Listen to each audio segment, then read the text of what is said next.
Ghazghkull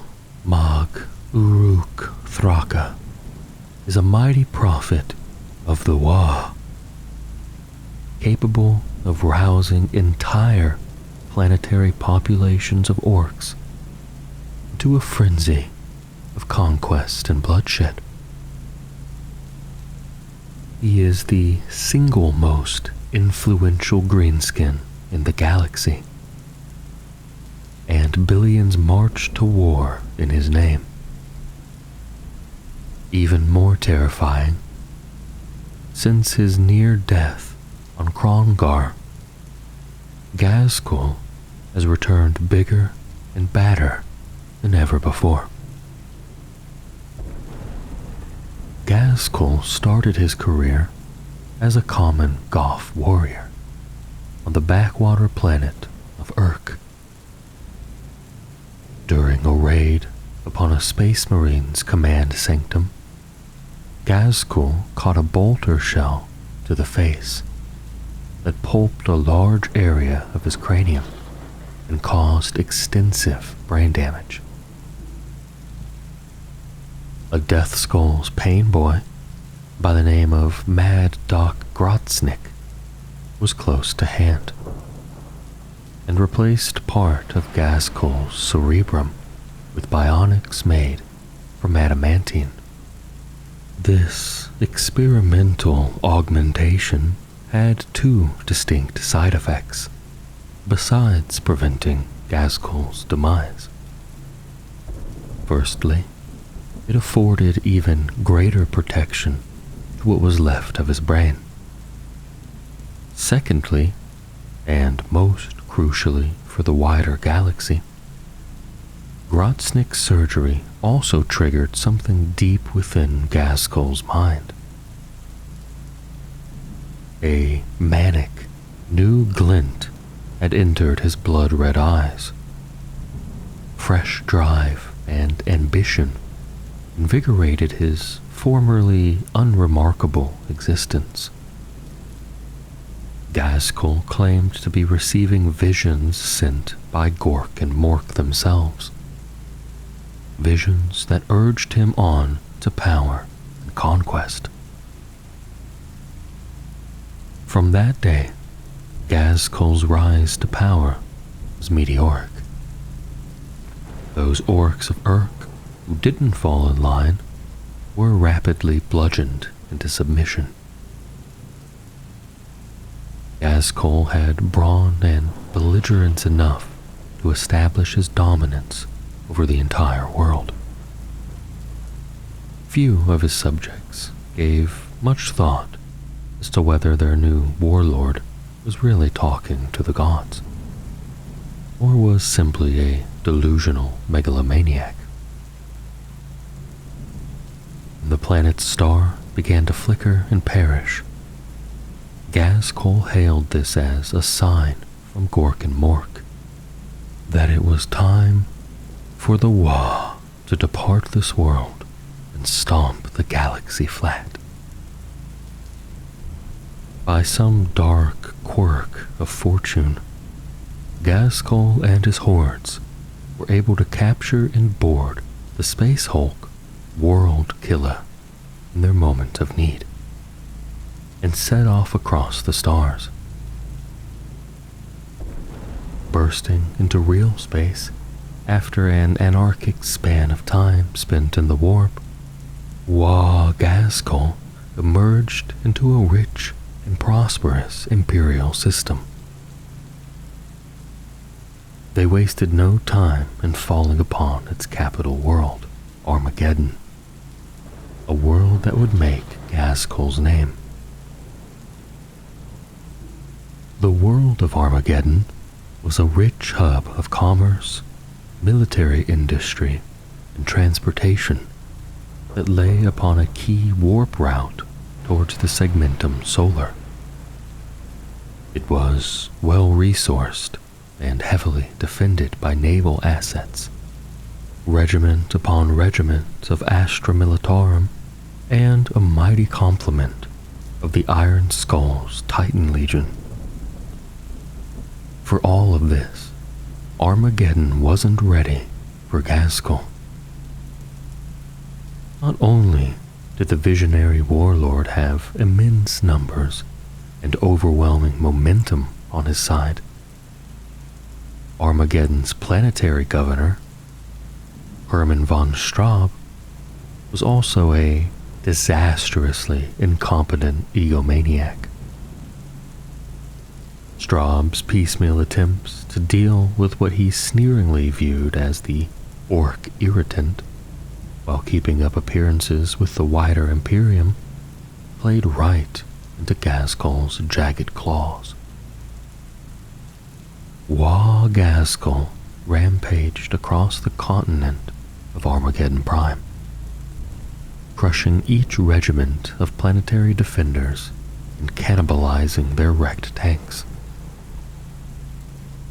As one bastion after another fell, still Straub did not send for aid. Instead, this duty was taken up by a redoubtable Imperial commissar named Yarrick, an act of disobedience for which he was exiled to remote Hive Hades. Meanwhile, Ghazghkull's hordes crossed the green hell of Armageddon's equatorial jungles, where Straub had claimed they would not tread. Having reached the continent of Armageddon Secundus, they crushed the Iron Skull's titans and left their graffiti-scrawled wreckage to burn. Ghazghkull himself led the storming of Hive and Furnace just as the season of storms descended. He loosed wild war bands of speed freaks into the ash wastes to run down refugees and retreating Imperial military assets as they tried to reach the safety of Hive cities further south. In desperation, Straub unleashed his ancient stockpile of virus bombs. But amidst the tight-packed battlefields of Armageddon Secundus, human casualties from these indiscriminate weapons were as severe as those suffered by the orcs. All the while, Ghazghkull drove his Wa onward with unbreakable determination, crushing Hive Hell's Reach despite the suicidal courage of the city's defenders. Then came the siege of Hive Hades, and with it, a sudden change in the fortunes of war. Under the leadership of the exiled Commissar Yarrick, Hive Hades defenders fought as if possessed. So spectacular was the battle, so slow the Ork advance, that Ghazghkull came to lead the siege in person. Showing cunning far in excess of the average Goth warlord, Ghazghkull employed all the tactics and stratagems he could dream up, but Yarrick countered each new scheme. Orcs fought volunteer defense militia along every processional, at every barricade, and even through the Hive's myriad ducts and crawlways. In Yarrick, Ghazghkull had met an enemy worth the fight. The Grand Warlord swiftly became obsessed with defeating this tenacious and respected foe. Obsession is both the strength and the weakness of the orcs.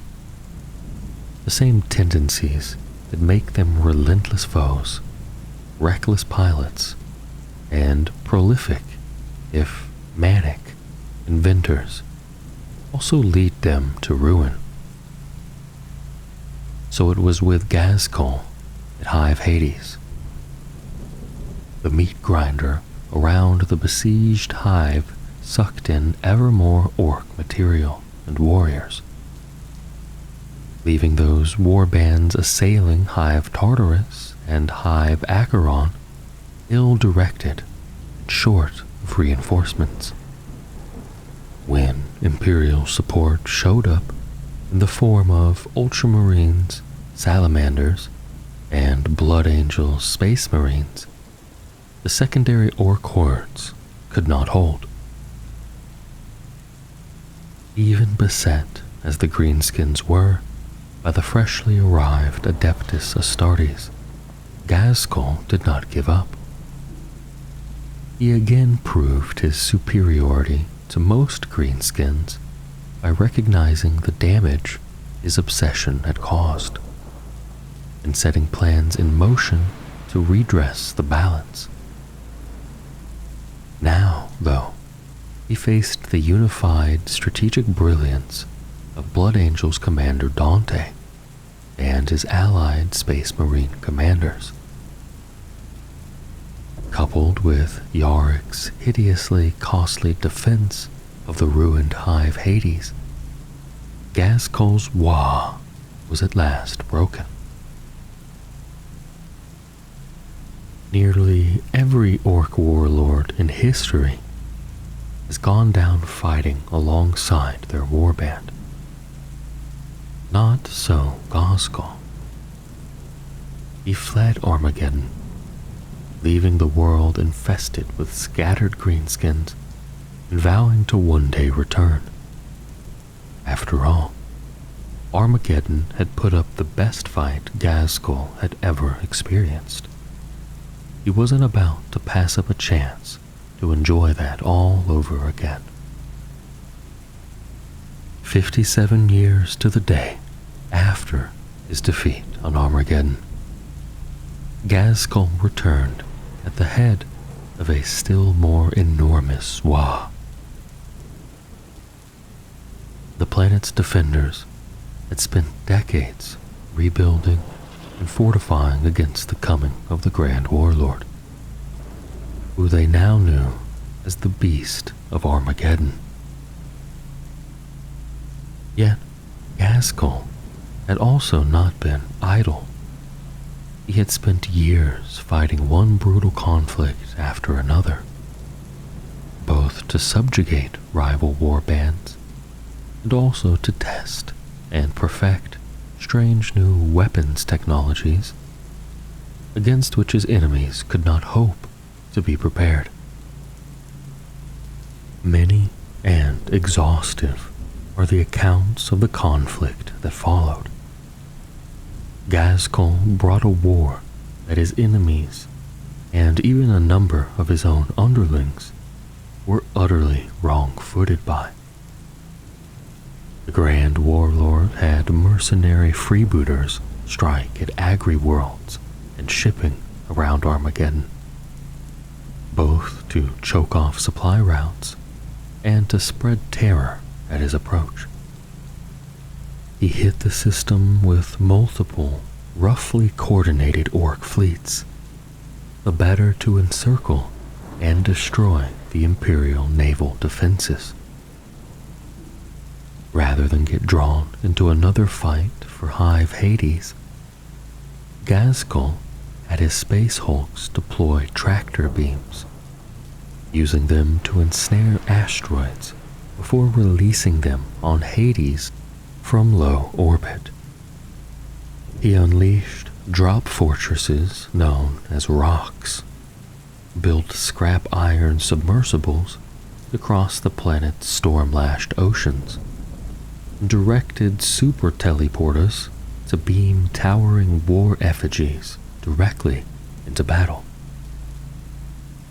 For all this, the Imperium hurled in tides of reinforcements. The battle for Armageddon became an endless, grinding war of attrition, despite all Ghazghkull's best efforts. As the conflict ground ever on, so the Grand Warlord suffered increasingly painful and garish visions sent by Gork and Mork. And then, with no warning at all, Ghazghkull was simply gone. Some say the Grand Warlord experienced an almighty megavision in which Gork and Mork charged him with a new task. Others say the great green gods plucked Ghazghkull up and cast him across the stars as a spur to action. Others still claim that he was simply struck by inspiration and ambition, or, according to official yet absurdly unlikely imperial propaganda, that he simply turned tail and fled. Whatever the case, Ghazghkull's departure from Armageddon appears to have come just before Gork's grin split the galaxy. After it did, strange reports started to reach Imperial sources of the beast of Armageddon leading planetary invasions in sectors many light years apart. Surely, said those few observers with the ability to piece the reports together, some accounts had to be mistaken. There was no way Ghazghkull could be in so many places at once. In defiance of all logic, however, the attacks continued. What no one yet realized was that Ghazghkull had embarked upon his grandest plan to date. He no longer led a war, but rather a great war. He had set himself against not a single world, nor even a system or species, but the entire galaxy. And in order to fight and beat every last sentient being that could be found amongst the stars, he had planned to gather the totality of the orc species to his boss pole, or die trying. Since Ghazghkull began this seemingly impossible endeavor, strange things have been occurring. More orc wars than ever are springing up, with a disproportionate number traveling unerringly towards wherever Ghazghkull is at that moment. Of course, with the Grand Warlord plunging in and out of Gork's grin like a lunatic, this has still seen many orc tribes rampaging back and forth across the stars in a seemingly random and anarchic fashion. Yet, gradually, more and more orcs are rallying to Ghazghkull's side. With each fresh influx, he clobbers whatever big brute warlord seeks to challenge him, and folds their followers into his own teeming ranks. Even those who seek to stop Ghazghkull's rampage only seem to lend him more impetus. Every rival he beats increases his notoriety. When worlds such as Karaheim and Abstinasis put up resolute defense against his invading hordes, Ghazghkull only won greater renown when he finally crushed them.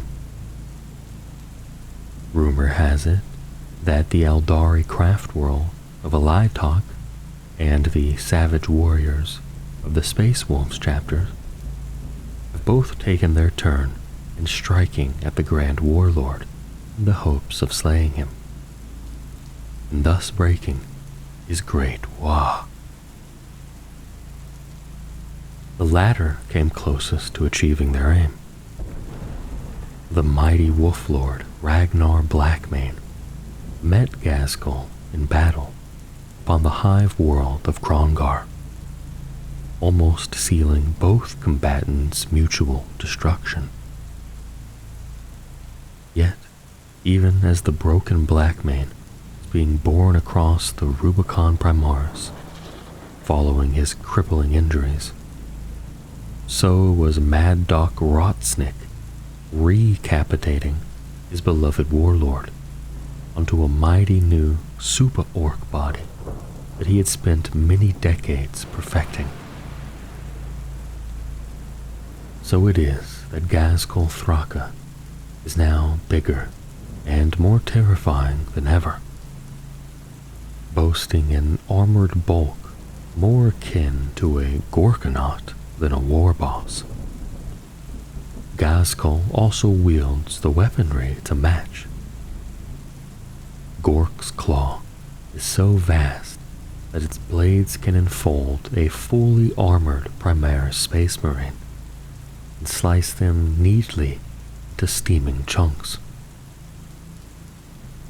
Mork's roar, his custom shooter, generates so much Daka that its victims don't so much die as simply evaporate into red haze.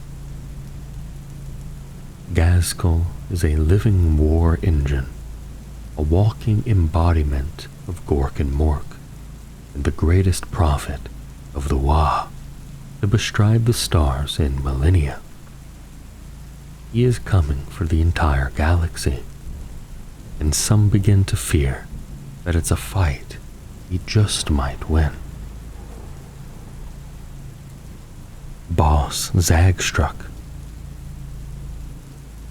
A merciless killer and a fanatical disciplinarian, Boss Zagstruk is the feared leader of a band of storm boys known as the Vulture Squad. He despises weakness and loves nothing more than bullying those smaller than him into doing precisely what they are told. He is a holy terror whose mood swings between foul temper and murderous fury at the slightest provocation. The rumor goes that Zagstruk was born in the center of a human settlement, and that he quickly throttled his way across the hinterlands to his parent tribe. His warriors say that every day of his life, Zagstruk has made at least one kill. Certainly he looks for any excuse for a fight. Zagstruk's ferocious glare is enough to cow almost any orc into submission, and has been known to stop a rampaging squigoth in its tracks. The Vulture Squad hold their leader in high esteem, and while as dense as any other orcs, have the sense to fear his famous rages. The boss, as his disciples call him, never lowers his voice below a shout, and executes any greenskin showing insubordination or cowardice on the spot. So fearsome has the boss's reputation grown, and so ambitious has he become since Gork's grin split the stars, that he now leads a warband as big as any war bosses. He has also become lord and master of the conquered St. Resbin's Hope, former shrine world now known as Planet Zag. This world boasts enough military encampments, parade grounds, and mechs workshops to satisfy even the most demanding of Blood Axe war bosses. It also features a formerly holy mountain, now graven by captive imperial sculptors into a titanic likeness of Zagstruk's snarling face. In Zagstruk's horde, the Vulture Squad stand front and center, riding into battle aboard a massive red fighter bomber called the Vulture. Led by the boss, the elite storm boys leap from this thundering behemoth's bomb bays directly into battle, hurtling down into the midst of the foe like a salvo of air-to-ground missiles. This signature attack is made all the more devastating by Zagstruk's own war gear, the bionics known as know-wotz claws. These piston-driven and power-clawed augmentic legs enhance Zagstruk's already formidable strength to the extent that when he plummets down to make contact with the enemy, it is invariably with a sickening crunch. Boss Snikrot. Boss Snikrot is that most terrifying of things, an orc with an agenda and the feral intellect to back it up. Arguably the most cunning, sneaky, and vicious orc commando in the galaxy, Snikrot haunts the equatorial jungles of the world of Armageddon. The infamous orc hunters of the Armageddon Imperial Guard fear only one orc. In the dark nights of the equatorial jungles, these grizzled veterans whisper tales of Boss Snikrot the Stalker. They tell of a killer who can pass through throttle vine groves without disturbing a single leaf, and of his luckless victims, left to bleed to death with their eyes put out and their scalps ripped free. Boss Snikrot was a commando in high regard when Ghazghkull first fell upon Armageddon.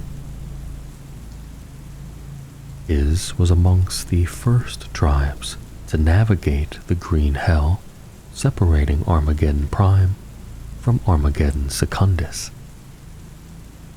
However, when they ran into the jungle defenses around Cerberus Base, they were all but annihilated.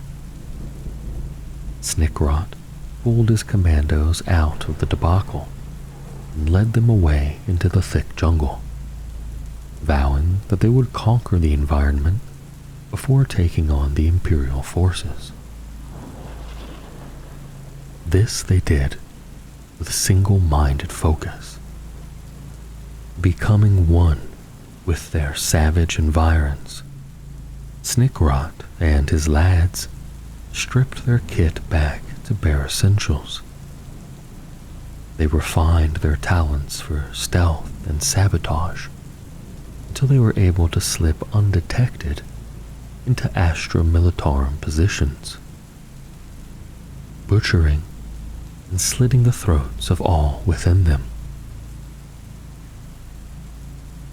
By the time Ghazghkull returned to Armageddon for his second, even greater Wa, the Red Skull Commandos, so named for daubing their heads with their victims' blood, were infamous.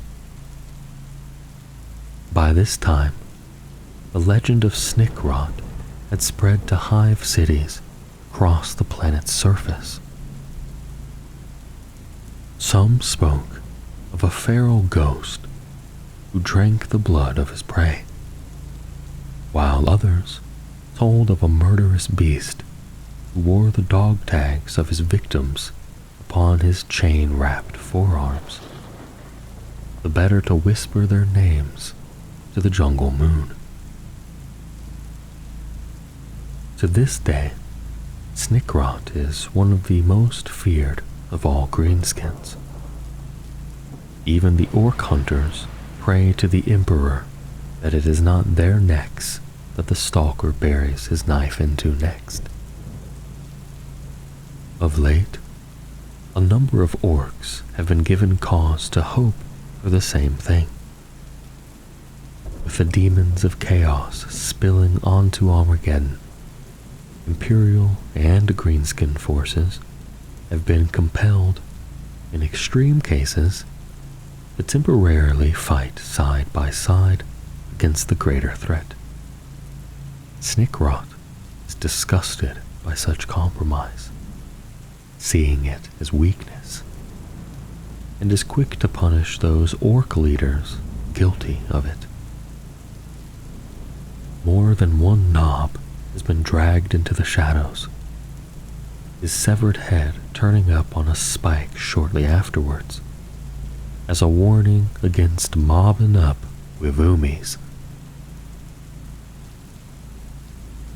Mad Dok Grotsnik. Grotsnik is a cut and dried lunatic and sadist. However, between the personal patronage of Ghazghkull Thraka and his own demented genius, he maintains his macabre reign of terror, despite the many greenskins who would like to see him end up on the wrong end of his own bone saws. Grotsnik always had an unhealthy fascination with rummaging about in other people's heads. This unsavory inclination brought him untold opportunity one day when an ugly golf orc named Ghazghkull, holding his brain in both hands, staggered into Grotsnik's tent. Grotsnik gleefully fitted his patient with a gleaming adamantine skull. More than this, while busying himself in Ghazghkull's cranium, he may have just triggered the very visions that led to the mighty Goth warlord's rise to power. Notoriety as the orc who made a legend brought Grotsnik both great fortune and even greater peril. He was able to convince the knobs of his tribe to give themselves a Ghazghkull special, becoming rich from fitting metal crania to one hulking brute after another. However, being both paranoid and an absolute loon, Grotsnik also hid an explosive charge in each of these augments, just in case. When his victims found out what he had secretly done to them, they quickly arranged for the Dok to have a nasty accident involving a deaf dread, some supposedly faulty wiring, and a whirling buzzsaw to the bonds. Thanks to spirited, if inexpert, emergency brain surgery from his devoted grot orderlies, Grotsnik survived. During that long and bloody night, one Gretchen lost his lunch while elbows deep in Grotsnik's brain pan. The other lost a pet spider that scurried into the warmest, softest place it could find, the Dok's hinged open head. Grotsnik died several times during the procedure, but was brought back to life by an inventively applied grotbrod. In the small hours of the morning, Grotsnik staggered out of the tent, clutching his new metal skull plate. He was alive, but quite mad. Filled with manic glee, the Dok danced and sang in the moonlight, grisly explosions playing counterpoint to his operatic efforts as he triggered the knob's explosive craniums one by one. Since that day, Grotsnik has remained in Ghazghkull's shadow and enjoyed the warlord's protection, which enables him to commit ever greater surgical atrocities. He has transplanted orcs' brains for live squigs. He has taken off several of his own limbs just to keep his hand in. and replaced them with donations from customers, and overcome with generosity while out cold on the slab. After every battle, Grotsnik has his ghoulish pick of the bodies, leading his personal warband, the Corpse Looters, in the harvest. This macabre warband consists of many death skulls, some particularly unhinged pain boys, and a good portion of bad orc freebooters, who will bundle anything, or anyone, into the docks reeking meat wagons, providing they get paid. Grotsnik is particularly proud of the many cyborgs in this warband, as well as the graft customized monsters he calls his Stitch Boys. With Ghazghkull's permission, Grotsnik also takes his pick of the Pain Boys from each new conquered warband, pressing them into service as orderlies. Invariably, these individuals eventually disappear without a trace. Dark rumors circulate of the gruesome brain bot in which Grotsnik supposedly preserves the accumulated know-wotz of his failed assistants for later reference. Mozrog Skragbad. There's not an orc alive that is tougher or more ruggedly belligerent than Mozrog Skragbad. Boasting a craggier hide than a rock squig, enough bionics to keep a mob of tin boys operational, and preternatural predatory instincts, he is the epitome of everything the average beast snagga aspires to become. Surly, monosyllabic, and perpetually exasperated, Mozrog always preferred the company of squigs to other greenskins. He spent his days in self-imposed exile, hunting one monstrous beast after another.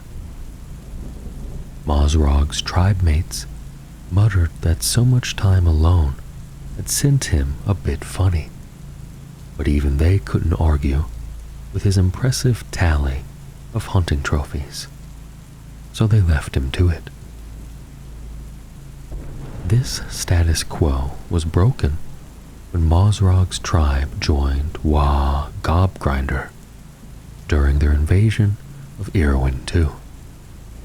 A primordial world of soaring mountains and storm-lashed steppes, Irwin II was the adopted base of a warband of Iron Warriors Chaos Space Marines, whose massed artillery bombardments stirred the planet's titanic megafauna to fury.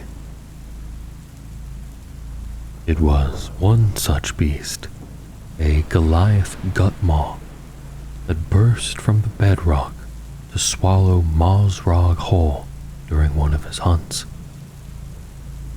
The snakebite steed did not survive, but by a dubious stroke of fortune, Mozrog himself negotiated the chasm of fangs and lashing tongues. He fetched up alive, and very unimpressed, deep within the Gutmaw's immense innards. Stories of Mozrog's survival may have grown in the telling, but conventional wisdom has it that he clawed his way to freedom, killing the beast in the process.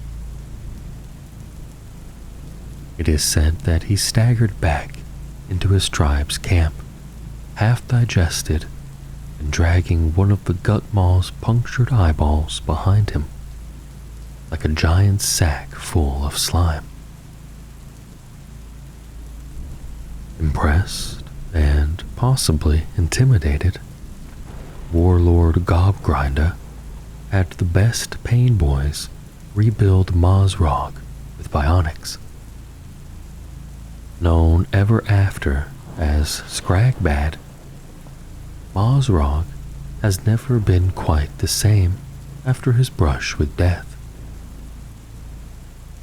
He is driven always to seek bigger and nastier quarry, even than the Goliath gut maul that almost finished him off.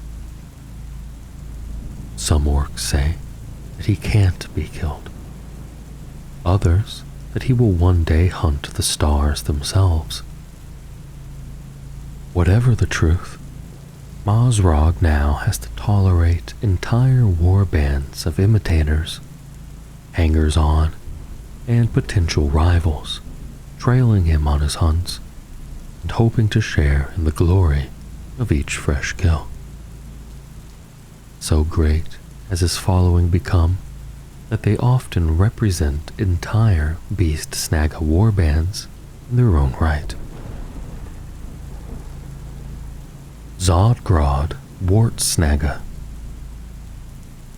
Most orcs consider runts to be a waste of space and effort, good only for those tasks they can't be bothered with, or for eating.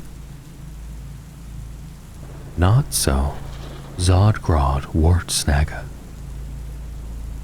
This wild-eyed wanderer knows the secrets of breeding the best and baddest runts, and sells his peculiar services to the highest bidder. Runt herds are considered a bit peculiar. They hang about with runts, attempting to train and corral the little sneaks instead of cuffing them bloody on a whim.